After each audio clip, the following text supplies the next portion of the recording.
Hey everyone, welcome back to the channel companion study. So friends, कैसे हैं आप सब? क्योंकि आज मैं ये वीडियो बहुत ही ज़्यादा टाइम बाद अपलोड कर रही हूँ।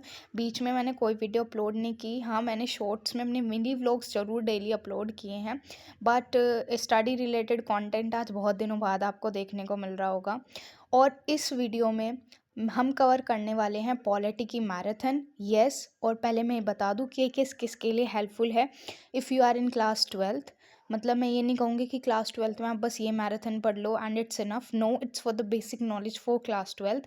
But if you are preparing for any competitive exam, whether it is railway, SSC, MTS, CHSL, CGL, ठीक है, कोई भी आपका वनडे एग्ज़ाम है उसमें बहुत हेल्पफुल होने वाला है, वेदर इट इज़ सीपीओ और एनीथिंग एल्स। ओके, बिकॉज इस पॉलिटी मैराथन में हम हर वो चीज़ कवर कर लेंगे जो कि कॉम्पिटिटिव एग्ज़ाम्स में पूछी जाती है। ज़्यादा डीप में कोई नहीं जाता है, चाहे वो किसी लेवल का एग्ज़ाम हो। One day exam I am talking about. Because अगर जीके जीएस मान लो 25 क्वेश्चंस आ रहे हैं, तो जीके जीएस में तो बहुत सारे टॉपिक्स हैं ना, history, polity, geography, economy and static GK, computer भी कई जगह इंक्लूड होता है एंड ये सब चीज़ें आती है। तो उसमें पॉलिटी की ऐसा नहीं है कि 25 के 25 क्वेश्चन पॉलिटी के आ जाएंगे। ज़्यादा से ज़्यादा 2 से 3 या 4 ज़्यादा से ज़्यादा क्वेश्चन पॉलिटी के पूछे जा सकते हैं।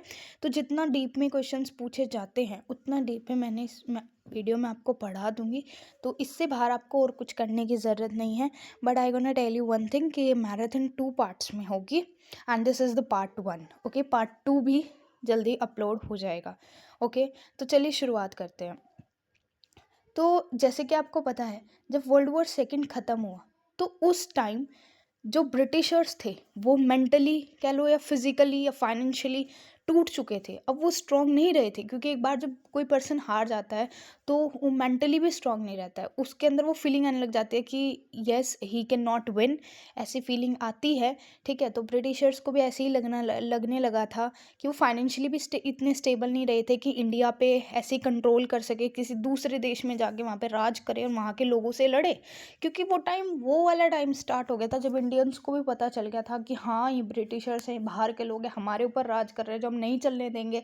जिसका सबसे बड़ा रिजल्ट हमें क्या देखने को मिला? नेशनल मूवमेंट्स हुई जो बहुत बड़े लेवल पे होने लगी। ठीक है, मास प्रोटेस्ट होने लगे। तो उनसे लड़ना, इंडियंस से लड़ना और साथ में इंडिया के ऊपर कंट्रोल करके रखना, ये ब्रिटिशर्स के लिए अब हार्ड होता जा रहा था। तो ब्रिटिशर्स सोचने लगे कि अब पावर को ट्रांसफ़र करना ही बेटर होगा, बिकॉज़ हम अब इंडियन प्रोटेस्ट को कंट्रोल नहीं कर सकते हैं, बिकॉज़ वो वैसे भी फाइनेंशियली टूट चुके थे बिल्कुल। राइट। तो उस टाइम जो एक ब्रिटिश प्राइम मिनिस्टर थे जिनका नाम है क्लेमेंट एटली, ये आप याद रखना नेम, बिकॉज ये अक्सर पूछा जाता है। एंड हाँ, before going further let me tell you one thing कि इसमें जो भी कंटेंट है वो सब content I have made after checking all the previous year questions of various competitive exams, कि कहाँ से क्वेश्चन आता है, किस टाइप के क्वेश्चंस पूछे जाते हैं। I am talking about MCQs, right. किस टाइप के क्वेश्चंस आते हैं और कहाँ कहाँ कौन कौन से टॉपिक से क्वेश्चन पूछते हैं, और उसके बाद ये कंटेंट रेडी हुआ है। So you can fully rely on it. Okay, क्योंकि कोई ऐसी गारंटी नहीं देता, वो रीज़न ही होता है जब भी गारंटी मिलती है। ओके, तो ये चीज़ आप नोट कर लेना, मतलब जो चीज़ मैं आपको बोल रही हूँ उसका हाईलाइट कर लेना। ठीक है। क्लेमेंट एटली नाम के एक प्राइम मिनिस्टर थे ब्रिटिश के। तो उन्होंने सोचा कि हम पावर को अब क्या करते हैं, ट्रांसफ़र करते हैं। तो उसके लिए उन्होंने एक कैबिनेट मिशन प्लान भेजा इंडिया। कौन सा प्लान था? Cabinet mission plan. It's very important. Okay, sorry, कब आया था ये? 1946 में। ओके, अब इन्होंने क्या किया, इन्होंने 3 लोगों को भेजा था इंडिया कि आप जाओ इंडियन से बात करो और मतलब कैबिनेट मिशन प्लान को वहाँ पे एग्जीक्यूट करवाओ। और क्या क्या मोटिव था इसका? कि पावर को ट्रांसफ़र करना है ब्रिटिश गवर्नमेंट से इंडियन गवर्नमेंट के पास, मतलब जो ईस्ट इंडिया कंपनी थी जिसके हाथ में सारी पावर थी, उसको पावर को ट्रांसफ़र करना है, वापस भारतीयों के पास ट्रांसफ़र करना है। यही इसका मेन मोटिव था। ओके, और दूसरी चीज़ ये भी थी। तो हाँ, उससे पहले मैं आपको बता देती हूँ कौन से वो 3 लोग इन्होंने भेजे थे। तो 3 नाम भी आपको लर्न रखने हैं, पेनिक लॉरेंस, स्टैफर्ड क्रेप्स और एवी अलेक्जेंडर। ओके, ये 3 लोग भेजे थे किसने? ब्रिटिशर के जो प्राइम मिनिस्टर थे क्लेमेंट एटली, उन्होंने इंडिया में कैबिनेट मिशन प्लान को एग्जीक्यूट करने के लिए। ओके, अब जैसे ऐसे होता है ना कि कुछ तो बाहर की लड़ाई चल रही है आपके किसी के साथ, और फिर आपके घर में भी कोई प्रॉब्लम हो जाती है, घर में भी लड़ाई बच जाती है। तो ऐसा ही कुछ इंडिया में हो रहा था उस टाइम पे, बिकॉज एक तो हम ब्रिटिशर्स से लड़ रहे हैं कि ब्रिटिशर्स तुम जाओ और पावर सारी इंडिया के हाथ में होनी चाहिए, हमें फ्रीडम लेनी है, ये सब हमारा चल रहा था। साथ ही साथ क्या प्रॉब्लम चल गई विद इन इंडिया, कांग्रेस और मुस्लिम लीग में बहुत ज़्यादा आइडियोलॉजिकल डिफरेंसेस आ गए, बहुत प्रॉब्लम क्रिएट हुई। क्योंकि जो कांग्रेस थी, कांग्रेस आप समझ रहे हो ना, उस टाइम की जो पार्टी जिसने क्या की गवर्नमेंट फॉर्म की थी, इंटरिम गवर्नमेंट भी कांग्रेस की थी, फर्स्ट गवर्नमेंट भी कांग्रेस की थी, बहुत लंबे टाइम तक कांग्रेस ने राज किया है इंडिया पे। और उसके भी कुछ रीजंस है जो कि हम बाद में पढ़ेंगे, ठीक है। तो चलिए तो मैं ये बता रही थी कि कांग्रेस और मुस्लिम लीग के बीच में क्या प्रॉब्लम चल रही थी। कांग्रेस बोल रही थी कि जब इंडिया को इंडिपेंडेंस मिल जाएगी तो भारत सिर्फ एक ही देश होगा, सिर्फ एक देश बनेगा जो कि होगा स्वतंत्र भारत। लेकिन मुस्लिम लीग कह रही थी कि नहीं, हम जो मुस्लिम कम्युनिटी के लोग हैं उनका एक सेपरेट कंट्री बनना चाहिए जिसका नाम पाकिस्तान रखा जाए, ऐसी कुछ डिमांड मुस्लिम लीग की थी, ठीक है। तो मतलब विद इन इंडिया भी प्रॉब्लम चल रही है और इंडिया वर्सेस आउटसाइडर के बीच में भी प्रॉब्लम्स चल रही है, ठीक है। तो कैबिनेट मिशन प्लान के यहीं से ही आपको मोटिव पता चल जाता है कि क्यों भेजा गया था कैबिनेट मिशन प्लान। सबसे पहले तो पावर ट्रांसफर करनी थी, और जो इन दो पॉलिटिकल पार्टीज थी मुस्लिम लीग वर्सेस कांग्रेस, इनके बीच में नेगोशिएशन करके इनकी प्रॉब्लम को सॉल्व करना था। अब आपके माइंड में क्वेश्चन आना चाहिए ना सॉरी, कि कैबिनेट मिशन प्लान क्या चाहता था, पार्टीशन हो? Obviously not, cabinet mission plan भी नहीं चाहता था पार्टीशन हो। बट हाँ, कहीं ना कहीं कुछ ना कुछ रीजंस होते हैं, जैसे कि आपने क्लास 12 में पढ़ा होगा कि ब्रिटिशर्स की जो डिवाइड एंड रूल पॉलिसी थी उसकी वजह से ही पार्टीशन हुआ। तो हमें इस चीज़ पे अभी कोई डिस्कशन नहीं करना, because it's a very broad topic, इस पर कभी और डिस्कशन करेंगे, ओके। तो सबसे पहली चीज़ क्या आती है कि पावर को ट्रांसफ़र करना है, पॉलिटिकल पार्टीज़ के बीच में नेगोशिएशन करनी है। दूसरा इनका मोटिव था कॉन्स्टिट्यूएंट असेंबली बनवानी है। कॉन्स्टिट्यूएंट असेंबली कैसी, मतलब सिंपल शब्दों में कहे तो एक ऐसा ग्रुप जिसके लोग जिसमें जो लोग होंगे वो आगे चलकर कॉन्स्टिट्यूशन बनाएं, हमारे देश के लिए संविधान बनाएं। क्योंकि कोई कंट्री संविधान से ही तो चल सकती है। अगर किसी कंट्री के कोई रूल्स एंड रेगुलेशन ही नहीं होंगे तो आप बताओ वो कंट्री कैसे चलेगी। Am I right? And before going further let me tell you कि अगर कोई भी ऐसा स्टूडेंट है जिसको पॉलिटिकल साइंस ऑलरेडी, मतलब उसका बेसिक्स क्लियर है, 11th-12th में उसने पॉलिटिकल साइंस पढ़ी है, तो उसके लिए तो ये एक रिवीजन वीडियो की तरह हो जाएगी, और जो छोटी मोटी चीज़ उसे नहीं पता है वो उसको पता चल जाएगी। अगर कोई फ्रेशर स्टूडेंट है जिसको पॉलिटिकल साइंस में कुछ भी नहीं आता है, ठीक है, तो उसके लिए भी ये वीडियो अच्छी है, बिकॉज आप एक बार इस वीडियो को देखो, आपको पता चल जाएगा कि कितनी मेहनत इस कंटेंट में लगी है और कितने अच्छे से I am gonna explain you. तो आपका कोई डाउट नहीं रहेगा। अगर फिर भी आपको कोई डाउट है तो you can ask in the comment section, okay. So let we move further. तो हम क्या पढ़ रहे थे कि हाँ, कैबिनेट मिशन प्लान आया। तो अब बात आती है कि क्या कांग्रेस और मुस्लिम लीग ने इसको एक्सेप्ट कर लिया। ऑब्वियसली कांग्रेस ने इसको एक्सेप्ट कर लिया कैबिनेट मिशन प्लान ने, क्योंकि कांग्रेस इसकी दोनों चीज़ों पर क्या कर रही थी, रिलाय कर रही थी। वो कह रही थी हाँ दोनों चीज़ें सही है, इसके दोनों मोटिव जो है वो सही है।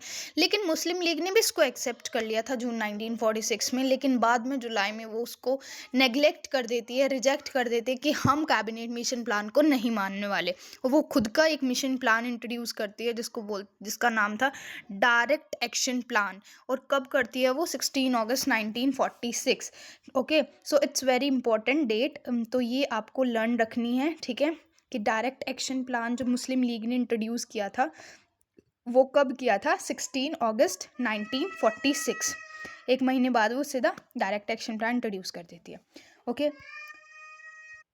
जिसमें फिर वो क्या करती है, वही डिमांड है उनकी कि पाकिस्तान एक सेपरेट कंट्री बननी चाहिए जिसका नाम पाकिस्तान होगा, जो कि हम मुस्लिम्स के लिए होगी, ओके। और फिर एक बहुत ही इंपॉर्टेंट प्लान आता है Mountbatten plan, that is Mountbatten plan, जो कि मेन रीज़न था पार्टीशन का। किसका मेन रीज़न था? पार्टीशन का। जो हमारे भारत देश का जो विभाजन हुआ था उसका मेन रीज़न क्या था? माउंट बैटन प्लान था। और उसका नाम माउंट बैटन प्लान इसलिए है क्योंकि उस टाइम के जो वाइसरॉय थे लुईस माउंट बैटन, उन्होंने इसको इंट्रोड्यूस करा था। और ये आया था जून में, व्हेन? जून।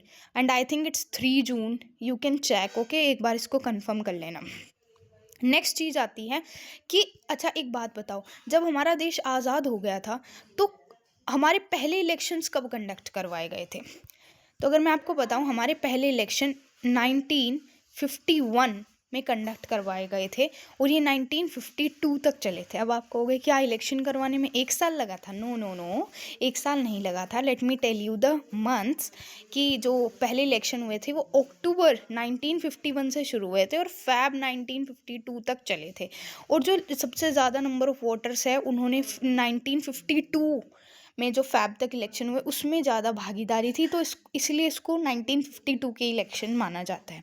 ठीक है, वैसे ऐसा कोई क्वेश्चन आता नहीं है जो आपको कंफ्यूज करे, बस मैं आपको बता रही थी इसलिए क्योंकि कि इलेक्शंस तो उस टाइम हुए 1951-52 में, बट गवर्नमेंट क्या उससे पहले नहीं थी क्योंकि देश तो 1947 में आज़ाद हो गया था। तो क्या 1947 से लेके 1951 के एंड तक कोई सरकार ही नहीं थी तो देश कैसे चल रहा था? So let me tell you, उस टाइम भी सरकार थी। अब आप कहोगे बिना इलेक्शन, यस बिना इलेक्शन के सरकार बनाई गई थी और उसको बोलते हैं इंटरिम गवर्नमेंट। क्या बोलते हैं उसको बोलते हैं इंटरिम गवर्नमेंट। और इंटरिम गवर्नमेंट में भी किसको मेजोरिटी मिली? मतलब जो इंटरिम गवर्नमेंट बनाई जाने वाली थी तो उसमें भी पॉलिटिकल पार्टीज थी अलग अलग, तो मेजोरिटी मिली कांग्रेस को, इसलिए इंटरिम गवर्नमेंट में भी कांग्रेस की ही सरकार थी। और प्राइम मिनिस्टर कौन थे? वही जो हमारे सबसे पहले प्राइम मिनिस्टर बने, जवाहरलाल नेहरू जी। ओके, और उस टाइम के आपको पता है जब हमारी पहली सरकार बनी, मतलब इलेक्शन वाली पहली सरकार बनी, तो हमारे पहले प्राइम मिनिस्टर जवाहरलाल नेहरू जी थे और वही हमारे फॉरेन मिनिस्टर थे। ऐसे ही इंतरिम गवर्नमेंट में भी हमारे प्राइम मिनिस्टर जवाहरलाल नेहरू जी थे और वही हमारे फॉरेन मिनिस्टर थे। ओके, तो अब बात आती है, यहाँ से स्टार्ट होता है हमारा कॉन्स्टिट्यूशन वाला पार्ट कि कॉन्स्टिट्यूशन बनाने के लिए किसकी नीड थी, क्या बनाने की ज़रूरत थी? एक कॉन्स्टिट्यूएंट असेंबली। कुछ ऐसे लोग भी तो चुनने थे जो कॉन्स्टिट्यूशन बनाएंगे, का खुद से बन जाता उस टाइम का एआई था कि ऐसे कॉन्स्टिट्यूशन बन जाएगा। ठीक है ना? तो कॉन्स्टिट्यूएंट असेंबली होनी चाहिए, इस चीज़ की सबसे पहले डिमांड किसने की? इस चीज़ की सबसे पहले डिमांड करते हैं हमारे एम.एन. रॉय जी, जिनका नाम आपने बहुत बार सुना होगा कि who demanded the constituent assembly, who was the first to demand for the constituent assembly. तो वो कौन है? एम.एन. रॉय जी हैं। और कौन सी ईयर में की थी ये भी आपको याद रखना है, 1934 में। कब की थी? 1934 में। बस इनके बारे में इतना ही याद रखना है। फिर 1935 में 1 साल बाद कांग्रेस भी कॉन्स्टिट्यूएंट असेंबली की डिमांड करनी शुरू कर देती है। और as I earlier told you कि कांग्रेस उस टाइम बहुत पॉपुलर थी क्योंकि कांग्रेस पार्टी में जो लीडर्स थे ना, वो वही लीडर्स थे जो नेशनल मूवमेंट में लीड कर रहे थे, तो जिन्होंने हमें आज़ादी दिलाई। तो क्या लोग उनको सपोर्ट नहीं करेंगे? ऑब्वियसली लोग उन्हीं को ही सपोर्ट करेंगे, उन्हीं की रेस्पेक्ट करेंगे, तो उन्हीं की डिमांड को माना भी जाएगा। तो 1935 में कांग्रेस भी कॉन्स्टिट्यूएंट असेंबली की डिमांड करती है एंड फाइनली कॉन्स्टिट्यूएंट असेंबली बनाई जाती है, जिसमें टोटल 389 मेंबर्स थे। कितने मेंबर्स थे? 389 मेंबर्स की कॉन्स्टिट्यूएंट असेंबली बनाई जाती है। ये नंबर बहुत इंपॉर्टेंट है, आपको याद रखना होगा। और 389 में से 296 जो मेंबर्स थे वो ब्रिटिश इंडिया से थे और 93 प्रिंसली स्टेट से। क्योंकि आपको पता है ना कि इंडिया, मतलब जो ब्रिटिश इंडिया था, जब ब्रिटिशर्स का हमारे भारत पे राज था, तो वो वाला जो भारत था उसमें कुछ हिस्से ऐसे थे जिसमें टोटल मतलब आपके राजाओं का राज होता था। ठीक है, राजा महाराजा होते थे। ठीक है, बट हाँ ये बात अलग है कि इंटरनल अफेयर्स पे उनका कंट्रोल होता था, एक्सटर्नल अफेयर्स पे ब्रिटिशर्स कंट्रोल करते थे। लेकिन कुछ हिस्से ऐसे थे जिसमें कोई राजा महाराजा का राज नहीं था, जिसमें टोटली ब्रिटिशर्स का कंट्रोल था। उनको ब्रिटिश इंडियन प्रोविंसेस बोलते हैं। तो ब्रिटिश इंडियन प्रोविंसेस वाले एरिया में से 296 मेंबर्स थे और प्रिंसली स्टेट मतलब जहाँ पे राजाओं का राज था, प्रिंस का राज था बोल सकते हो आप, तो वहाँ से 93 मेंबर्स थे। तो ऐसे करके 389 मेंबर्स बने। ओके, उसके बाद जब कॉन्स्टिट्यूएंट असेंबली में कितने मेंबर बचे जब पार्टीशन हो गया? बिकॉज 1947 में पार्टीशन हो जाता है। ठीक है, कब हो जाता है? 1946 में कॉन्स्टिट्यूएंट असेंबली बनती है, 1947 में पार्टीशन हो जाता है अगले साल। तो ऑब्वियसली जब आपको पता है पार्टीशन हुआ तो जहाँ पे पाकिस्तान वाला पार्ट बनाया गया, मतलब वो वाला पंजाब, और तो वहाँ से जो हिंदू लोग थे वो इंडिया वाले एरिया में आए और इंडिया वाले एरिया में से जो मुस्लिम लोग थे वो पंजाब वाले एरिया में गए। हाउएवर इंडिया ने ऐसा नहीं कहा था कि हम किसी मुस्लिम कम्युनिटी के इंसान को नहीं रखेंगे। ऑब्वियसली हमारे यहाँ है, उस टाइम 14% मुस्लिम्स इंडिया में ही थे, बिकॉज इंडिया ने अपने आप को फिर एक धर्मनिरपेक्ष देश घोषित कर दिया था। ये सब चीज़ें बाद की बात है। तो फर्स्ट चैप्टर है क्लास 12th का, अगर आपको उसको डीप में पढ़ना है वहाँ से पढ़ सकते हो। ओके, वो वैसे हम आगे भी पढ़ेंगे जब हम एक एक आर्टिकल की बात करेंगे। ओके, तो मैं बेसिकली आपको ये बता रही थी कि पार्टीशन हो गया तो उसके बाद हमारी कॉन्स्टिट्यूएंट असेंबली में, क्योंकि पाकिस्तान एक सेपरेट देश बन गया, तो हमारी कॉन्स्टिट्यूएंट असेंबली में सिर्फ 299 मीन्स 299 लोग ही बचे थे। ठीक है, तो ये दोनों नंबर बहुत इंपॉर्टेंट है, बिकॉज आपको क्वेश्चन ना बहुत ध्यान से पढ़ना है कि क्या वो स्टार्टिंग वाले मेंबर पूछ रहा है कि स्टार्टिंग में कितने मेंबर थे कॉन्स्टिट्यूएंट असेंबली जब बनी, तो 389, या फिर वो ये पूछ रहा है कि पार्टीशन के बाद कितने मेंबर बचे थे, तो वो 299 है। ठीक है, बट जब हमारा कॉन्स्टिट्यूशन फाइनली साइन होता है, साइन करते हैं, तो उस पर साइन कितने लोग करते हैं, उस पर साइन बेसिकली 284 मेंबर्स साइन करते हैं, बिकॉज कुछ मेंबर्स की डेथ हो गई थी, कुछ मेंबर्स एब्सेंट थे, ऐसे कुछ रीजंस की वजह से, तो 284 मेंबर्स साइन करते हैं। तो इन तीनों नंबर को आपको अच्छे से याद रखना है। ओके, कि जब कॉन्स्टिट्यूएंट असेंबली बनी तो उस टाइम 389 मेंबर्स थे, पार्टीशन के बाद 299, और फाइनली साइन कितने मेंबर्स करते हैं, 284 मेंबर्स साइन करते हैं और कॉन्स्टिट्यूशन को लागू करते हैं।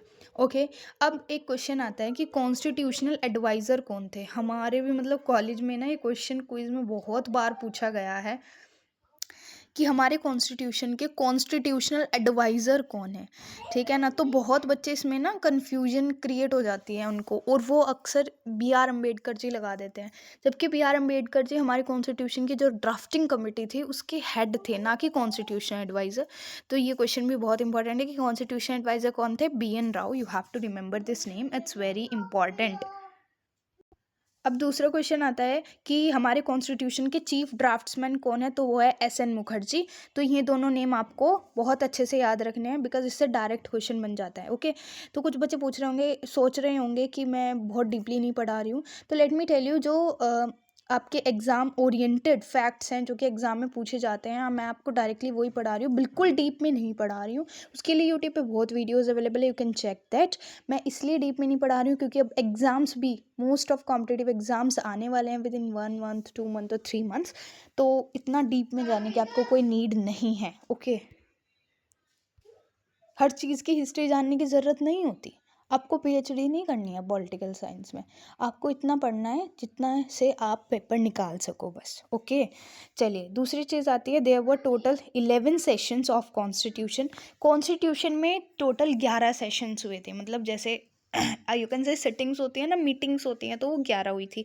ठीक है, जो सबसे पहली सिटिंग बोल लो, सबसे पहली मीटिंग बोल लो, या सबसे पहला सेशन बोल लो, ये डेट भी आपको याद रखनी है, दैट इज़ 9 दिसंबर 1946। एंड आपको अगर ये लगे कि मैं कुछ ज़्यादा ही फैक्ट्स लर्न करवा रही हूँ, तो ऐसा भी कुछ नहीं है, क्योंकि जो जो मैंने इसमें चीज़ें लिखी हैं वो सब प्रीवियस ईयर में आई हुई हैं, या फिर उनके आने के पूरे पूरे चांसेस हैं। ओके, तो फर्स्ट सिटिंग जो होती है वो 9 दिसंबर 1946 में आती है। ये क्वेश्चन बहुत बार पूछा जा चुका है कि 9 दिसंबर 1946 ये डेट बताओ कि जब कॉन्स्टिट्यूएंट असेंबली की पहली मीटिंग हुई थी। ओके, नेक्स्ट थिंग कि जब पहली मीटिंग हुई थी तो कितने मेंबर्स प्रेजेंट थे कॉन्स्टिट्यूएंट असेंबली में, तो थे 211 मेंबर प्रेजेंट थे। ओके, अब क्वेश्चन आता है कि जो कॉन्स्टिट्यूएंट असेंबली है उसके प्रेसिडेंट बनाए जाते हैं, जिसमें आप में से आधे लोगों को पता भी होगा कि राजेंद्र प्रसाद जी हैं जो, उनको प्रेसिडेंट बनाया जाता है, लेकिन वो परमानेंट प्रेसिडेंट थे। ठीक है, और परमानेंट प्रेसिडेंट बनने से पहले कोई जब प्रेसिडेंट नहीं था तो एक टेम्परेरी प्रेसिडेंट बनाए जाते हैं, जिनका नाम है सचिनानंद सिन्हा।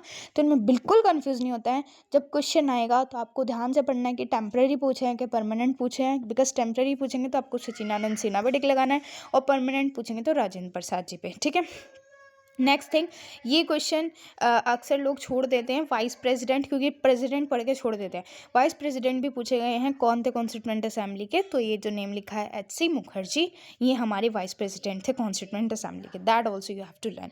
ओके, उसके बाद ऑब्जेक्टिव रेजोल्यूशन के बारे में आप लोगों ने सुना होगा, नहीं भी सुना है तो लेट मी टेल यू, ये एक ब्लूप्रिंट था हमारे प्रीएम्बल का। प्रीएम्बल तो सबको पता होगा ना, एक तरीके से आप बोल सकते हो एक आइडेंटिटी कार्ड, या फिर एक इंट्रोडक्शन बोल सकते हो, बेसिक लैंग्वेज में एक इंट्रोडक्शन। मतलब प्रीएम्बल एक पहला पेज जो हमारे कॉन्स्टिट्यूशन का, उसको प्रीएम्बल बोलते हैं, क्योंकि उस पर ना पूरी कॉन्स्टिट्यूशन में जो कुछ लिखा है उसकी एक समरी सी लिखी हुई है। ठीक है, मतलब अगर आप प्रीएम्बल पढ़ोगे, ऐसे है वो प्रीएम्बल। ठीक है, ये आपको ना क्लास 11th की, यस, क्लास 11th की NCERT बुक के फर्स्ट पेज पे आपको प्रीएम्बल मिल जाएगा, या फिर आप गूगल पे सर्च करके पूरा प्रीएम्बल पढ़ सकते हो, या फिर मैं PDF में अटैच कर दूंगी इसको। ओके, तो प्रियम्बल में क्या है, बेसिकली समरी है पूरे कॉन्स्टिट्यूशन की कि क्या क्या कॉन्स्टिट्यूशन में, वो सब एक ही पेज पे डिस्क्राइब कर रखा है, राइट।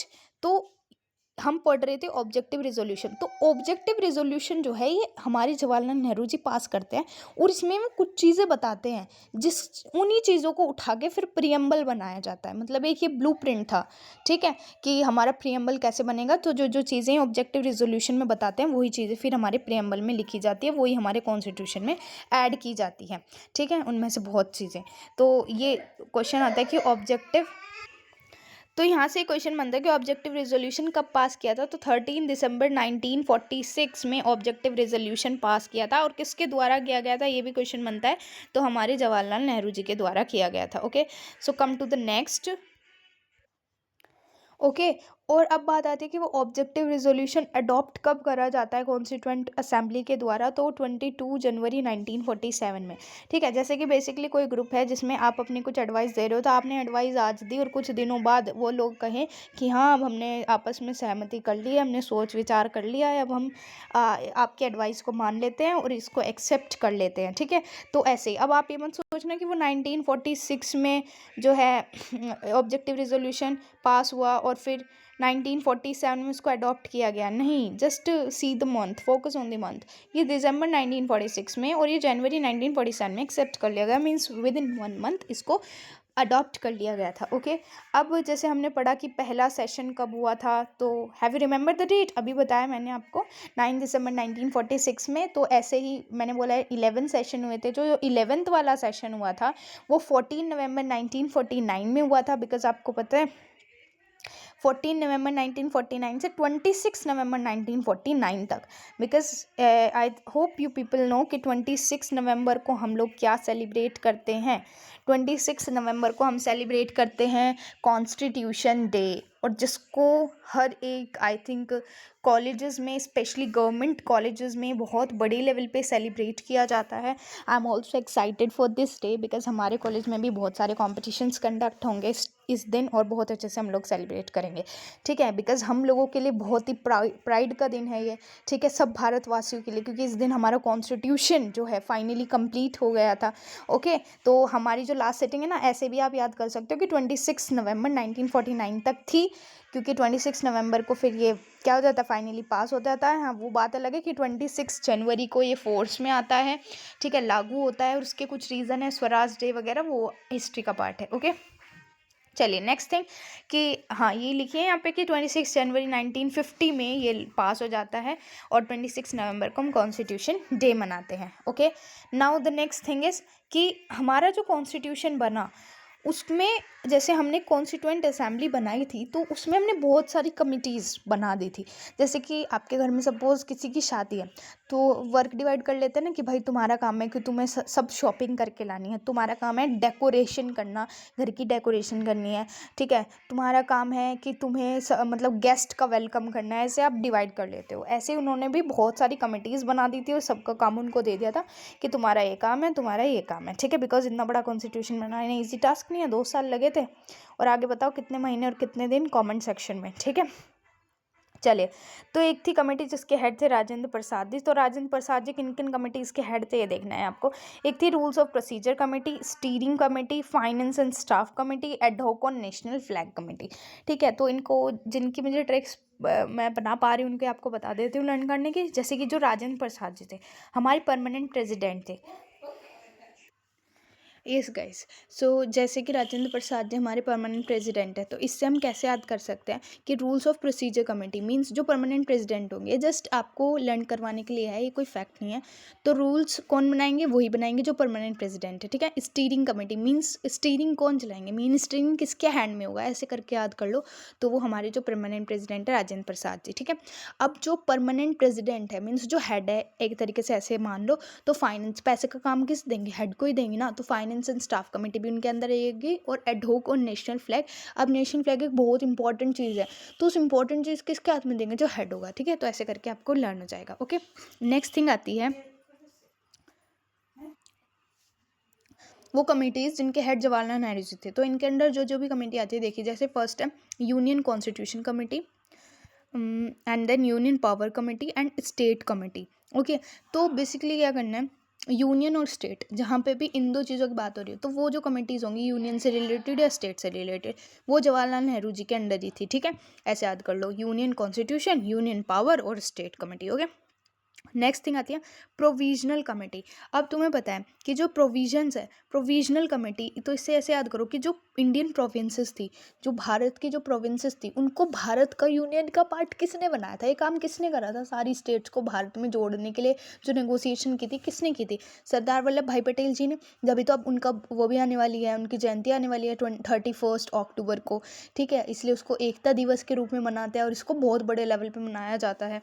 ठीक है, तो ऐसे याद करना है तुम्हें, प्रोविंसेस को सरदार वल्लभ भाई पटेल जी ने जोड़ा, इसलिए प्रोविंशियल कमिटी के हेड कौन है, सरदार वल्लभ भाई पटेल जी हैं। ठीक है, अब कैसे जोड़ा उन्होंने उनको क्या कहा कि अगर तुम हमारे भारत का हिस्सा बनोगे ये लर्न करने के लिए, तो हम तुम्हें ये अधिकार देंगे, हम तुम्हें वो अधिकार देंगे, ये सब कह के भारत का पार्ट बना लिया। ठीक है, तो फंडामेंटल राइट्स, अधिकार मीन्स राइट्स, फंडामेंटल राइट्स, तो advisory committee on fundamental rights भी किसके अंडर आती हैं, सरदार वल्लभ भाई पटेल जी के अंडर। ठीक है, अब जो फंडामेंटल राइट्स हैं उन पे एक सब कमेटी भी है, वो जेबी कृपलानी के अंदर आती है, तो इसमें कंफ्यूज नहीं होना है। तो उन्होंने कैसे याद करोगे तुम कि प्रोविंसेस को जोड़ने के लिए सरदार वल्लभ भाई पटेल जी ने क्या करा, उनको फंडामेंटल राइट्स के बारे में बताया और फंडामेंटल राइट्स के बारे में एडवाइस दी कि तुम्हें ये राइट मिलेगा, ये राइट मिलेगा अगर इंडिया का पार्ट बनोगे। ठीक है, तो advisory committee on fundamental rights and provincial committee comes under Sardar Vallabh Bhai Patel. Okay, next आती है B.R. अम्बेडकर जी की, तो ये तो सबको ही पता है। आई थिंक कि ऐसा कोई होगा ही नहीं जिसको ये नहीं पता होगा कि ड्राफ्टिंग कमेटी के हेड कौन थे, B.R. अम्बेडकर जी। तो ड्राफ्टिंग कमेटी किसके अंदर आएगी, B.R. अम्बेडकर जी के अंडर आएगी। ठीक है, तो इसमें कितने मेंबर्स थे, टोटल 7 मेंबर्स थे B.R. अम्बेडकर जी की जो कमेटी थी। ठीक है, इसमें B.R. अम्बेडकर जी को जोड़ के 7 मेंबर्स है। ओके, अब ये ड्राफ्टिंग कमेटी ना थोड़ी इंपॉर्टेंट है, इसको हम आगे डीपली पढ़ेंगे थोड़ा। ठीक है, अभी इनकी बात कर लेते हैं। नेक्स्ट आती है हाउस कमेटी, तो हाउस कमेटी आती है B. पट्टाभी सीतारमैया। ठीक है, B. पट्टाभी सीतारमैया, अगर थोड़ी प्रोनाउंसिएशन मिस्टेक हो तो प्लीज़ इग्नोर दैट। ओके, तो इसको कैसे याद करोगे तुम कि सीता माता अपने घर वापस आना चाहती थी, बट वो आ नहीं पा रही थी क्योंकि रावण ने उनको पकड़ के रखा था। ठीक है, तो हाउस कमेटी, घर मतलब हाउस, तो हाउस कमेटी किसकी आ जाएगी, B. पट्टाभी सीतारमैया। ओके, ऐसे याद कर लीजिए। नेक्स्ट थिंग आती है K.M. मुंशी जी के अंडर आती थी ऑर्डर ऑफ बिजनेस कमेटी। जैसे कि बोलते हैं ना कि जो मतलब ऐसे याद कर लो कि बिजनेसमैन को मुंशी जी बोलते हैं। जैसे कि जो मेरे दादाजी हैं वो भी जो म्युनिसिपल कॉरपोरेशन में हेड थे, तो इसलिए उनको भी मुंशी जी बोलते थे। ठीक है, तो तुम ऐसे याद कर लो कि जो बिजनेस वाले लोग होते हैं उनको मुंशी बोलते हैं। ठीक है, तो ऑर्डर ऑफ बिजनेस कमेटी के हेड कौन बन जाएंगे, K.M. मुंशी। ओके, नेक्स्ट आती है sub committee on fundamental rights, कि जो एडवाइस दी थी फंडामेंटल राइट्स की वो तो किसने दी, वो तो दी सरदार वल्लभ भाई पटेल जी ने, लेकिन फंडामेंटल राइट्स कुछ और रह गए थे जिनके ऊपर सब कमेटी, छोटी कमेटी बनानी थी, ऐसे याद करो। तो वो JB कृपलानी ने बनाई थी। उन्होंने कहा था कि कृपा करो हमें भी कुछ फंडामेंटल राइट्स दो, कृपा करके हमें भी कुछ फंडामेंटल राइट्स दो, तो वो जो कुछ होंगे ना वो सब कमेटी के अंडर आ जाएंगे। ठीक है, तो JB Kripalani sub committee and fundamental rights. जो फैक्ट्स मैं आपको याद करवा सकती हूँ वो मैं पूरा ट्राई करूँगी कि ट्रिक्स के थ्रू आप इसी में ही वीडियो में ही आपको लर्न हो जाए, बाद में बस आपको एक बार रिवाइज करना है। ओके, नेक्स्ट थिंग आती है JV Mavalankar committee, JV Mavalankar के अंदर कौन सी कमेटी आती है, that is committees on function of constituent assembly, कि कॉन्स्टिट्यूएंट असेंबली के क्या क्या फंक्शंस होंगे, उनको क्या क्या कार्य होंगे, ये सब इन सब के लिए एक कमेटी बनाई गई थी और जिसके हेड कौन थे, JV मावलंकर। और आई होप आपने नाम पहले भी सुना होगा, तो किस किस को पता है JV मावलंकर जी कौन है। JV मावलंकर जी हमारे फर्स्ट लोकसभा के स्पीकर हैं। जो हमारी पहली लोकसभा बनी थी उसके जो स्पीकर थे वो कौन थे, JV मावलंकर। और अभी करंट स्पीकर आई होप सबको पता है, ओम बिरला जी है। ओके, तो JV मावलंकर जी कॉन्स्टिट्यूएंट असेंबली, ऐसे याद करो कॉन्स्टिट्यूएंट असेंबली में क्या बना, कॉन्स्टिट्यूशन नहीं तो बताया कि लोकसभा होगी, जब तो JV मावलंकर जी उसके स्पीकर बने। ठीक है, तो कॉन्स्टिट्यूएंट असेंबली के क्या फंक्शंस होंगे उसकी कमिटीज़ का हेड कौन था, JV मावलंकर। ओके, नेक्स्ट आता है अलादी कृष्ण स्वामी अय्यर। तो अलादी कृष्ण स्वामी अय्यर कौन सी कमेटी के हेड थे, तो उनके अंडर जो कमेटी थी वो थी क्रेडेंशियल कमेटी। तो कैसे याद करोगे इसको कि अलादी कृष्ण स्वामी अय्यर, तो ऐसा मत सोचो कि ये कोई मतलब कि अल्लाडी कृष्ण स्वामी अय्यर मतलब आवारा, वो आवारा नहीं थे, क्योंकि उनके अगर आप क्रेडेंशियल से याद कर सकते हो क्वालिफिकेशंस, अगर आप उनकी क्वालिफिकेशंस देखोगे तो बहुत अच्छी है कि इनके कृष्ण स्वामी अय्यर की। कैसे पता चलता है? क्योंकि खुद उनके नाम में कृष्ण लगता है, और कृष्ण जी तो बहुत ही मतलब पावरफुल हैं, बहुत ही ज़्यादा आप सोच सकते हो कि बहुत ही ज़्यादा नॉलेजेबल है। ठीक है, तो अल्लाडी कृष्ण स्वामी अय्यर क्रेडेंशियल कमेटी मीन्स उनकी क्वालिफिकेशंस, ऐसे करके याद कर लो। अब मैंने आपको बोला था कि ड्राफ्टिंग कमेटी जो है एग्जाम पॉइंट ऑफ व्यू से बहुत इंपॉर्टेंट है, तो इसके बारे में थोड़ा डीप में पढ़ेंगे कि ये कब सेटअप हुई, इसमें कितने मेंबर्स थे और क्या क्या इनके नाम थे। ठीक है, तो ड्राफ्टिंग कमेटी की जहाँ तक बात है, तो ड्राफ्टिंग कमेटी सेटअप होती है 29 अगस्त 1947। ये वैसे अभी तक पूछा नहीं है, बट पूछा जा सकता है। 29 अगस्त 1947 आप याद कर लीजिए, ड्राफ्टिंग कमेटी सेटअप हुई थी। ओके, अब इसमें टोटल मेंबर्स से पूछा जाता है 7 मेंबर्स और including B R Ambedkar ji, because बहुत बच्चे 8 पे टिक लगा देते हैं थिंकिंग कि 7 मेंबर्स है बट एक बी आर अम्बेडकर जी है, वो ऐसा सोचते हैं, बट ऐसा नहीं है। 7 में ही बी आर अम्बेडकर जी को जोड़ के ही 7 है। ओके, अब वो कौन कौन से हैं देख लेते हैं, चलिए। एक तो खुद बी आर अम्बेडकर जी हो गए, ठीक है, ओके, और दूसरे हो गए यही जो ऊपर कमिटीज़ के हेड थे ना, उनमें से कुछ मेंबर्स हैं, जैसे कि अल्लाडी कृष्ण स्वामी अय्यर। आपको पता है इनकी क्वालिफिकेशंस बहुत ज़्यादा है, मैंने याद करवाया है, तो ये तो ड्राफ्टिंग कमेटी में होंगे। नेक्स्ट आएंगे एन गोपाल स्वामी अयंगर। ठीक है, तो भाई कृष्ण जी आए हैं तो कृष्ण जी का दूसरा नाम भी आएगा गोपाल जी। ठीक है, तो एन गोपाल स्वामी अयंगर। ठीक है, अब आपको पता है बिजनेस वगैरह भी होता होगा, ड्राफ्टिंग कमेटी पैसे की ज़रूरत पड़ती होगी ना, ऐसे याद कर लो, तो क्या मुंशी जी भी आएंगे। ठीक है, नेक्स्ट आएगा मोहम्मद सदुल्ला। ठीक है, तो आप ऐसे याद करो कि एक अगर ड्राफ्टिंग कमेटी बहुत ही इंपॉर्टेंट कमेटी है तो उसमें हर धर्म के लोग होने चाहिए। ठीक है, तो एक मुस्लिम कम्युनिटी से ले लिए गए मोहम्मद सदुल्ला। ठीक है, नेक्स्ट चीज़ आती है जो और 2 बचे मेंबर, वो थे बी एल मीटर और डी पी कायतान। ठीक है, तो ये जो बी एल मीटर और डी पी कायतान है, इनको ये बाद में हटा दिए गए, और मतलब इनकी जगह दूसरे मेंबर आए, आप ऐसे याद कर लो, बी एल मीटर की जगह आए N Madhavrao, okay, and D P Khaitan की जगह आए T T Krishna, sorry it's Krishnachari. ठीक है, Krishnachari. These things you have to learn. Next चीज़ आती है कि कॉन्स्टिट्यूशन जब फॉर्म हुआ था उस टाइम कितने आर्टिकल्स, पार्ट्स और शेड्यूल थे, और आज के टाइम में कितने हैं। तो अगर बात करें जब कॉन्स्टिट्यूशन बना था, तो आपको पता होना चाहिए, बहुत बार पूछा गया है, तो कितने आर्टिकल्स थे 395, लेकिन आज के टाइम में कितने हैं 448 आर्टिकल्स हैं। ठीक है, दोनों चीज़ें याद होनी चाहिए आपको, राइट। नेक्स्ट थिंग कि उस टाइम कितने वो बोलते हैं पार्ट्स थे, तो 22, और आज के टाइम में कितने पार्ट्स हैं 25। शेड्यूल कितने थे 8, और आज के टाइम में कितने शेड्यूल है 12 शेड्यूल है। ठीक है, तो 9, 10, 11, 12 कब जोड़े गए ये आपको आगे वीडियो में पता चल जाएगा। आई hope you have understand this thing, जब तक पढ़ा है वो आपको समझ आ गया होगा। अगर आपको कोई डाउट है so you can ask in the comment section, I will definitely reply. Next thing, हाँ, एक फैक्ट है इंडियन कॉन्स्टिट्यूशन के बारे में कि ये पूरे संसार का, पूरे वर्ल्ड का सबसे लेंथीएस्ट, सबसे लंबा चौड़ा लिखा हुआ कॉन्स्टिट्यूशन है। इतना बड़ा कॉन्स्टिट्यूशन किसी का नहीं है। ठीक है, तो कौन सा है वो? इंडियन कॉन्स्टिट्यूशन है। I hope this is clear. Next thing कि अब इतना लंबा चौड़ा है कॉन्स्टिट्यूशन, लिखा किसने, ये भी क्वेश्चन आता है कि who have written this Indian constitution, तो it is written by Prem Bihari Narayan Raizada. Understand, Prem Bihari Narayan Raizada, इसको आपको याद रखना है। ऐसे याद करो कि प्रेम, बड़े प्रेम से, ठीक है, बड़े प्रेम से कॉन्स्टिट्यूशन लिखा गया है, तो प्रेम बिहारी नारायण रजायदा। ठीक है, पूरा नाम याद रखने का तुम्हें ज़रूरत है, तुम्हारे पास ऑप्शंस आएंगे, तुम ऐसे ही टिक लगा दोगे प्रेम देख के, right. Next thing, Basant Krishna Vaidya translate it in Hindi, means जब हमारा कॉन्स्टिट्यूशन लिखा गया था originally it was written in the English language, but then it was translated in Hindi. और किसने ट्रांसलेट किया था? वी के वाद्या ने बोल दो, या फिर वसंत कृष्ण वाद्या बोल दो। ठीक है, अंडरस्टैंड। नेक्स्ट थिंग, वो ये आई थिंक ये पेपर 2 बार रिपीट हो गया है। Come to the next, yes we are here. अब कुछ और फैक्ट्स है जो आपको याद करने की ज़रूरत है, like national flag, national anthem और नेशनल सॉन्ग कब अडॉप्ट किया गया था। तो ये 3 डेट आप अच्छे से याद रख लेना, 3 क्या 2 ही याद रखने हैं, क्योंकि नेशनल एंथम, नेशनल सॉन्ग एक ही दिन था अडॉप्ट किया गया था, दैट वाज 24 जनवरी 1950। कैसे याद करोगे कि 26 जनवरी 1950, प्लीज़ इग्नोर द राइटिंग। 26 जनवरी 1950 में हमारा कॉन्स्टिट्यूशन लागू हुआ, और उससे ही 2 दिन पहले 24 जनवरी 1950 में हमारा नेशनल एंथम और नेशनल सॉन्ग हमने अडॉप्ट कर लिया था। ठीक है, जहाँ तक बात है नेशनल फ्लैग की, तो वो थोड़ा जल्दी अडॉप्ट कर लिया गया था, जिस साल हमारा देश आज़ाद हुआ, इवन आज़ाद होने से भी पहले 22 जुलाई 1947 में।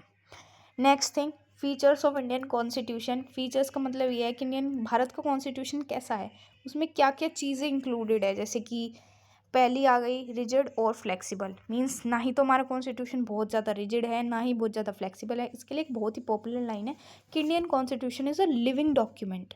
लिविंग डॉक्यूमेंट मीन्स जो कभी नहीं मरेगा, जो हमेशा ज़िंदा रहेगा, क्योंकि ना ही तो इतना रिजिड है कि आप इसमें कुछ कंडीशंस के हिसाब से चेंज नहीं कर सकते हो, ना ही ये इतना फ्लेक्सिबल है कि जब मर्जी आप कुछ भी चेंज कर रहे हो।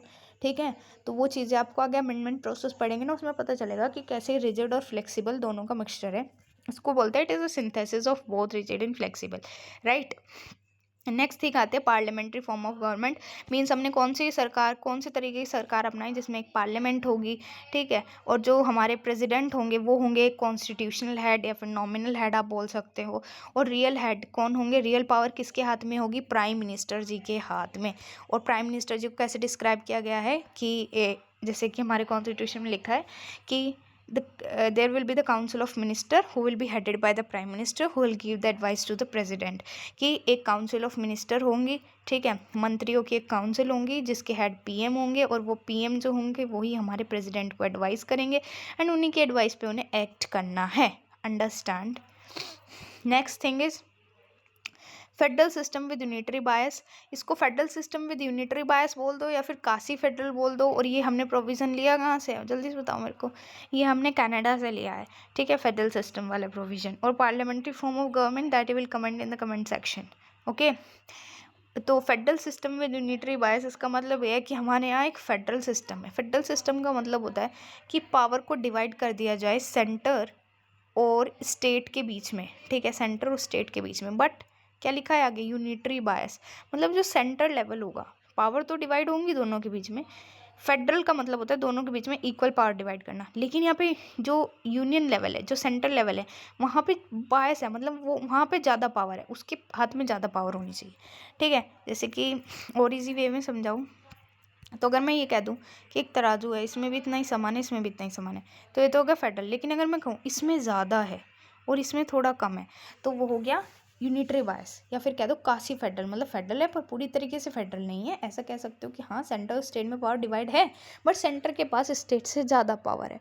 और ये क्यों ज़रूरी है या क्या इसके क्रिटिक्स है, इतना डीप में जाने की नीड नहीं है। जब ग्रेजुएशन करोगे ना, या फिर कर रहे हो पॉलिटिकल साइंस से बीए, तो तुम्हें पता चल जाएगा, थर्ड सेमेस्टर का पार्ट है ये, okay. So next thing is it's secular state. Secular का मतलब क्या होता है, धर्मनिरपेक्ष। मतलब हमारे कॉन्स्टिट्यूशन का एक ये भी फीचर है कि हमने अपने कॉन्स्टिट्यूशन में साफ साफ लिख दिया है कि भारत एक धर्मनिरपेक्ष राज्य है, जहाँ पे हर धर्म को उनके अधिकारों को, उनके तरीकों को, मतलब जो वो जैसे भी अपने धर्म को फॉलो करते हैं उनको नहीं रोका जाएगा। एक मुस्लिम कम्युनिटी के इंसान को क्या नमाज़ पढ़ने से रोका जाता है?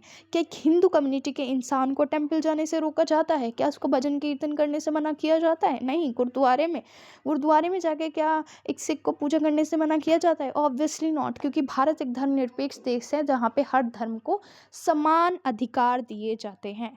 हम ज़्यादा आज के मेजर इश्यूज़ या पॉलिटिक्स या रिलीजियस इश्यूज़ पे नहीं जाएंगे, ठीक है। तो आगे चलते हैं। Next thing is independent judiciary with integrated system.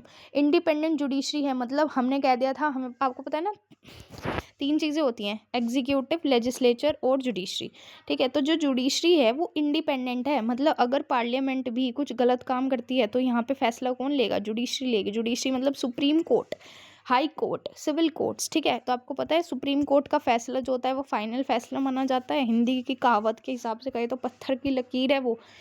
अब जैसे कि हमारे कॉन्स्टिट्यूशन ने कहा है कि आप चेंजिंग कंडीशंस के हिसाब से कॉन्स्टिट्यूशन में अमेंडमेंट कर सकते हो, वो बात अलग है कौन से हिस्से में कर सकते हैं कौन से में नहीं।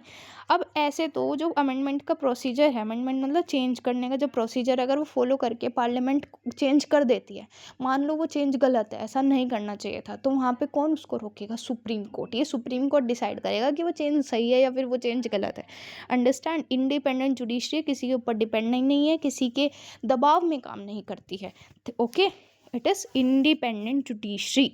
और विद इंटीग्रेटेड सिस्टम का मतलब ही एक दूसरे के ऊपर डिपेंड है। जैसे तुम्हें पता है नॉर्मल जो क्रिमिनल से सिविल कोर्ट्स होते हैं, अगर उनसे कोई फैसला नहीं लिया जाता तो हाई कोर्ट पे जाता है, उनसे नहीं लिया जाता तो सुप्रीम कोर्ट पे के पास जाते हैं, और सुप्रीम कोर्ट का फैसला फाइनल होता है। तो एक दूसरे से जुड़े हुए हैं ना ये लोग। अगर हाई कोर्ट का कोई फैसला किसी को सही नहीं लगा तो सुप्रीम कोर्ट जा सकता है ना कि भाई मेरे खिलाफ हाई कोर्ट ने फैसला ले लिया और मेरी कोई गलती नहीं थी and all that, right. Next, ये मैंने यहाँ पे लिखा है ना, sources already done, parts already done, schedule already done. इसकी videos I gonna upload tomorrow, because ये मैंने सेपरेट नोट्स में बना रखे हैं और इनकी ट्रिक्स के साथ मैं आपको एक सेपरेट वीडियो, क्योंकि ये वीडियो फिर लंबी हो जाएगी ज़्यादा, शेड्यूल, सोर्सेज और पार्ट्स, ये तीनों चीज़ें एक सेपरेट वीडियो में आपको कवर करवाई जाएंगी और उसमें साथ में प्रीएम्बल भी होगा आपका। बट हाँ, अगर आप प्रीएम्बल का बोलोगे तो मैं नोट्स में अटैच कर दूँगी एक पिक्चर, ठीक है। तो ये हम सेपरेट वीडियो में कवर करेंगे। Okay, come to the next. अब आता है India that is Bharat shall be a union of state. देखो, ये मैंने सबसे पहले ये लाइन क्यों पढ़ती है, बिकॉज ये क्वेश्चन ना बहुत बार पूछा जाता है, ठीक है। वैसे भी आपको नॉर्मली क्विज वगैरह होती है ना, तो उसमें भी ये क्वेश्चन पूछ लेते हैं, तो बेसिक नॉलेज के लिए पता होना चाहिए कि एक बार हमारे टीचर ने क्वेश्चन पूछा था कि भारत के संविधान में सबसे पहले भारत का क्या नाम लिखा हुआ है। स्टार्टिंग लाइन है कॉन्स्टिट्यूशन की, वो है इंडिया दैट इज़ भारत। तो उसका आंसर क्या होगा कि इंडिया दैट इज़ भारत, कि इंडिया जो कि भारत है, मतलब इंडिया और भारत एक ही चीज़ है, ये संविधान में लिखा हुआ है। Shall be a union of state, मतलब स्टेट्स का यूनियन होगा ये, ठीक है, मतलब राज्यों का संघ होगा। I hope I am saying right in Hindi, ठीक है। संघ बोलते हैं ना इसको, ये राज्यों का संघ होगा। इंडिया जो कि भारत है वो राज्यों का संघ होगा, मीन्स राज्यों से मिलके बना हुआ है ये।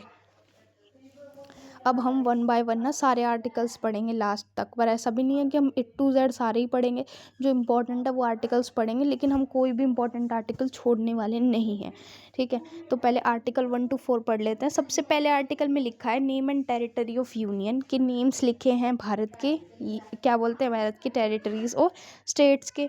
नेक्स्ट आर्टिकल 2 में लिखा इस्टेब्लिशमेंट ऑफ न्यू स्टेट, ये अगर कोई नई स्टेट इस्टेब्लिश करनी है तो वो कैसे होगी, ठीक है। और article 3 formation of new state, अगर कोई न्यू स्टेट बनानी है। अब आप कहोगे फॉर्मेशन और इस्टेब्लिशमेंट दोनों में फ़र्क क्या है, तो देखो, सपोज़ मान लो कि पाकिस्तान का कोई हिस्सा हमें इंडिया का पार्ट बनाना है, तो जब उसे इंडिया का पार्ट बनाएंगे आज के टाइम के पाकिस्तान के किसी हिस्से को, तो वो कोई स्टेट ही बनेगा, और वो जो स्टेट बनेगा उसका क्या नाम रखा जाए, उसको कुछ ना कुछ तो नाम रखा जाएगा ना, ठीक है। तो इसको बोल देंगे इस्टेब्लिशमेंट ऑफ न्यू स्टेट। और फॉर्मेशन ऑफ न्यू स्टेट में क्या आएगा, सपोज़ जैसे कि आंध्र प्रदेश में से तेलंगाना फॉर्म हुआ है, 2014 में हुआ है आई थिंक।